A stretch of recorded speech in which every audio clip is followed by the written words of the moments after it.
Okey, so 3 kesan Mounjaro yang mungkin ramai orang akan mengalami adalah pertama sekali sejuk. Diorang akan sejuk dalam bilik aircon atau bilik-bilik yang sejuk, pakai baju-baju yang sejuk yang biasa tak diperlukan. Kenapa?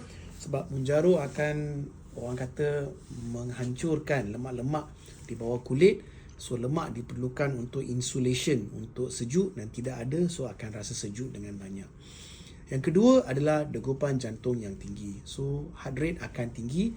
So mereka yang mempunyai masalah jantung kena jaga-jaga supaya ia tidak tinggi dengan banyak. Dan last sekali adalah masalah gastrik dan tidur. Sebab tidur mereka ada masa gastrik, masa tidur mereka ada simptom-simptom gastrik dan boleh bagi mimpi-mimpi yang tak berapa menarik semasa tidur. So 3 kesan Mounjaro yang mungkin anda tidak tahu, tapi 3 kesan ini boleh dikawal. Pastikan anda mendapati Mounjaro anda daripada doktor yang tahu pasal weight loss dan bariatrik saja. Ingat kurus, ingat Dr. G.